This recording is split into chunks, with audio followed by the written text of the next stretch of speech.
Assalamualaikum warahmatullahi wabarakatuh. Bismillah, alhamdulillah, wassalatu wassalamu ala rasulillah, wala hawla wala quwata illa billah, amma ba'du. Dalam video kali ini akan dijelaskan apa akibat dari meremehkan dosa-dosa kecil dan tentu bagaimana cara untuk menghapus dosa-dosa tersebut. Untuk lebih jelasnya, mari kita dengarkan tausiah dari guru kita, Syekh Ali Jabir. Bismillahirrahmanirrahim. Assalamualaikum warahmatullahi wabarakatuh.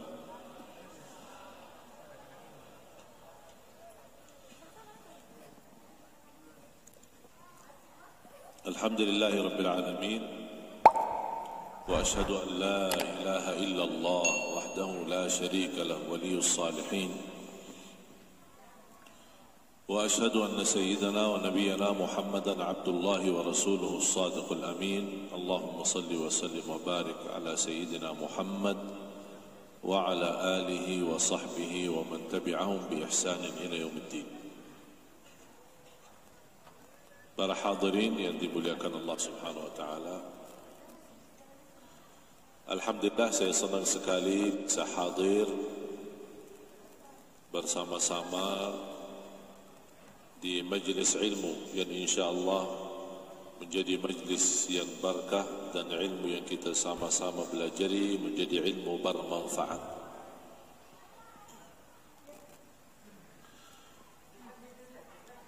Sebenarnya dalam kehidupan kita banyak yang tersia-sia.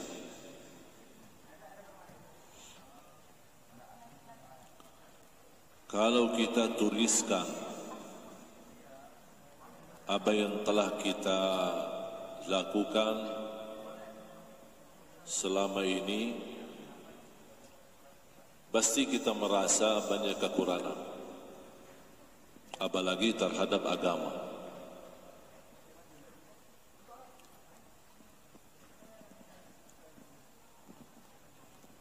Nampaknya berat kalau kita menuliskan sehari-hari kita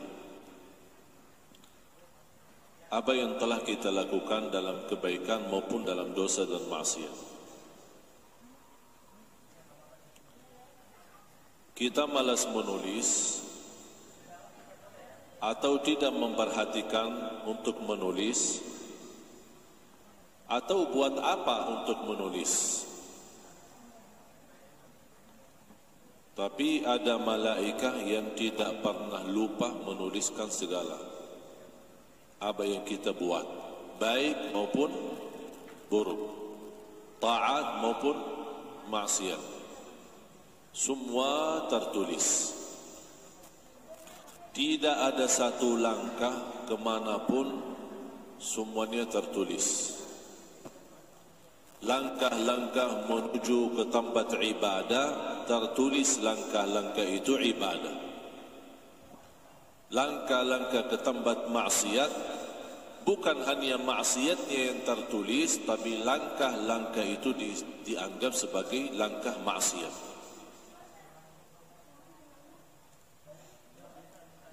Salah satu karunia Allah Subhanahu wa taala, karena kita sebagai manusia tidak terlepas dari dosa maksiat, Allah mengampuni dosa-dosa kita di antara salat-salat kita. Subuh sampai zuhur diampuni dosa kita. Zuhur sampai asar diampuni dosa di antaranya. Asar sampai maghrib diampuni Allah dosa kita. Maghrib sampai isya diampuni oleh Allah dosa kita. Isya sampai subuh diampuni oleh Allah dosa kita. Jangankan di antara salat diampuni dosa dan kesalahan kita, Jumaat sampai hari Jumaat yang akan datang diampuni di antaranya dosa-dosa kita. Dan selalu saya berkata, berapapun dosa kita, sebanyak apapun dosa kita, jangan sekali-kali tinggalkan salat. Bu, Sehat ya?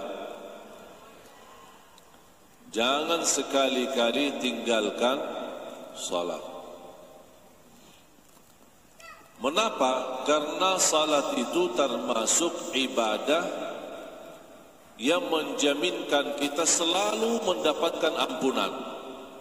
Wassalatu ila salah wal jumu'atu ila al jumu'ah mukaffiratun lima bainahun. Antara salat, antara dua Jumat diampuni dosa kita.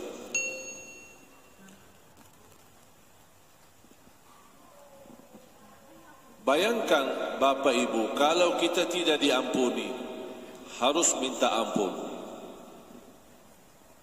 Betapa banyak dosa yang kita lupakan, berapa banyak dosa yang kita abaikan.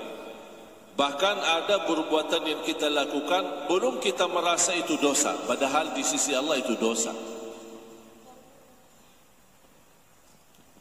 Dosa kecil, dosa besar, apalagi dosa kecil. Sehari-hari kita tidak terlepas dari dosa kecil.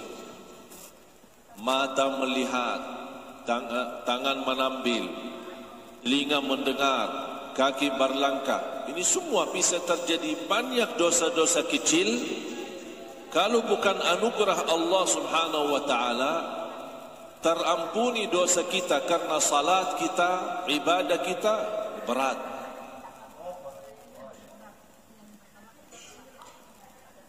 Makanya apapun yang terjadi, jangan tinggalkan salat.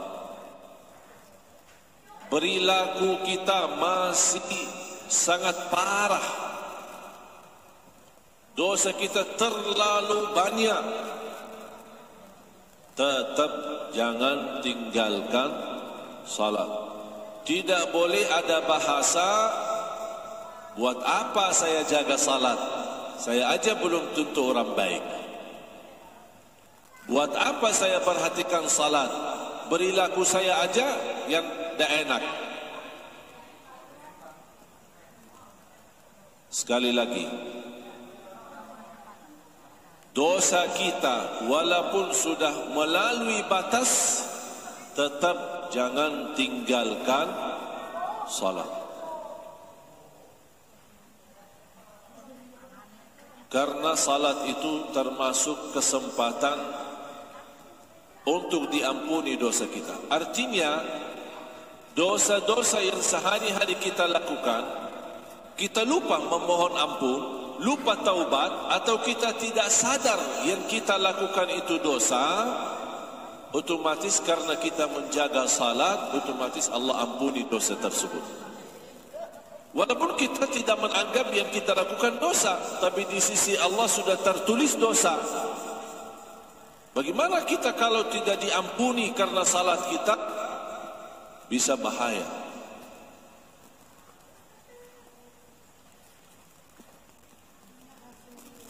Gunung besar mulai dari batu kecil. Batu kecil dengan batu kecil dengan batu kecil dikumpulkan kecil-kecil terus jadi gunung besar. Ini dosa kecil. Dosa kecil itu bisa menjadi lebih bahaya daripada dosa besar. Mengapa? Kalau kita lakukan dosa besar, kita tahu dosa itu dosa besar. Tapi saat kita berlaku dosa kecil, kita lupa itu dosa. Bahkan dianggap tidak apa-apa. Disitulah bahayanya dosa kecil. Makanya ada satu kaidah, la saghirata ma'al israr wa la kabirata ma'al istighfar. Tidak ada dosa kecil kalau sering dilakukan. Kalau sering dilakukan dosa kecil jadi besar di hukum Islam. Ada orang suka berlaku dosa alasannya karena kecil. Ini kan dosa kecil. Makanya ulama berkata la saghirata ma'al israr. Yang terulang berkali-kali bukan kecil lagi, sudah menjadi besar. Wala kabirata ma'al istighfar.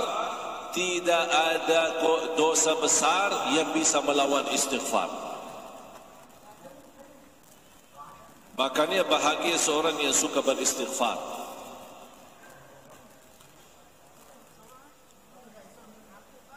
Saya mau bertanya kepada jemaah,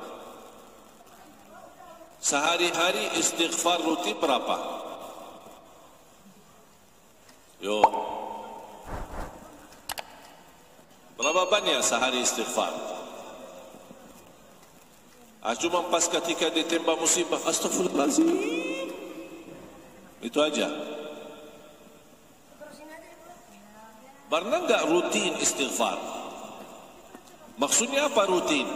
Sebagaimana kita ambil air wudu ketika waktu salat dan berdiri di tempat musalla, tempat salat dan salat. Itu kan namanya rutin. Pernah enggak ada istighfar yang rutin? Saya duduk di satu tempat, di masjid, di musalla, di rumah, di kamar sendiri, diamkan diri sendiri, duduk sendiri, hanya isi di waktu itu istighfar. Berapa kali bebas? Kalau Rasulullah SAW setiap hari 100 kali istighfar,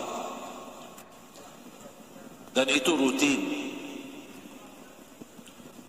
Ya Allah, bayangkan Nabi Muhammad, Nabi yang suci, Nabi yang mulia, maksum, tidak berdosa, tapi dia beristighfar 100 kali.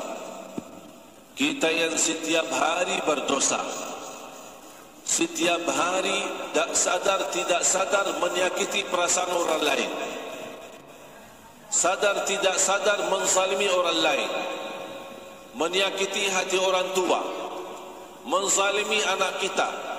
Berapa banyak dosa yang kita lakukan, yang kita sadari maupun tidak sadari, sedangkan tidak pernah istighfar. Rasul aja yang tidak ada dosanya istighfar 100 kali. Seharusnya kita kalau bisa 1000. Karena kita manusia tidak terlepas dari dosa. Jangan malu berdosa, tapi malulah kalau tidak mau beristighfar. Mengapa jangan malu kalau kita berdosa? Karena kita manusia tidak akan bisa terlepas dari dosa.